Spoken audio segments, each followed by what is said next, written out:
پیران پیر حضرت غوث اعظم شیخ عبد القادر جیلانی رحمۃ اللہ علیہ اللہ کے ایسے ولی تھے جنہیں اللہ تعالیٰ نے بے شمار کرامات سے نوازا تھا۔ جہاں پر خدا کے نیک اور ولی بندے کے چاہنے والے ہوتے ہیں، وہیں ان کے مخالفین کی تعداد بھی کم نہیں ہوتی۔ حضرت غوث اعظم رحمۃ اللہ علیہ کا بھی یہی معاملہ تھا۔ ان کے پیروکاروں کی تعداد لاکھوں میں تھی اور آپ کے مخالفین بھی بے شمار تھے۔ جن لوگوں نے آپ رحمۃ اللہ علیہ کی مخالفت کی اور آپ کو آزمانے کی کوشش کی، وہ ہمیشہ گھاٹے میں رہے۔ ایک دفعہ آپ رحمۃ اللہ علیہ کے مخالفین نے آپ کو آزمانے کی کوشش کی۔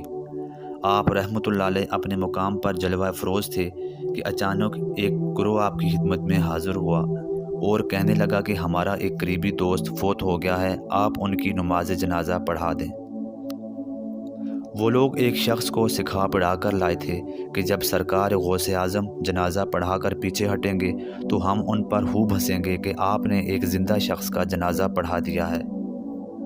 آپ رحمۃ اللہ علیہ ان کے حالات سے واقف تھے، مگر پھر بھی آپ نے جنازہ پڑھا دیا۔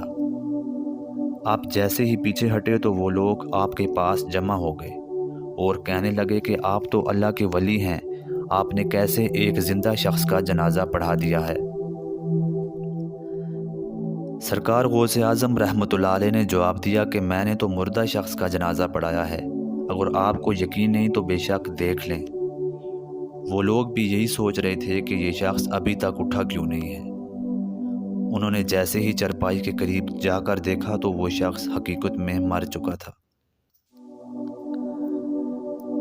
سرکار غوث اعظم اللہ تعالیٰ کے ایک بہت بڑے ولی تھے، آپ پیروں کے پیر تھے اور اللہ نے آپ کو بے شمار کرامات سے نوازا تھا۔ جن لوگوں نے آپ کی مخالفت کی یا آپ کا امتحان لینے کی کوشش کی، انہوں نے ہمیشہ نقصان اٹھایا۔ اللہ تعالیٰ سے دعا ہے کہ وہ ہمیں اپنے نیک بندوں کا ادب اور احترام کرنے کی توفیق عطا فرمائے۔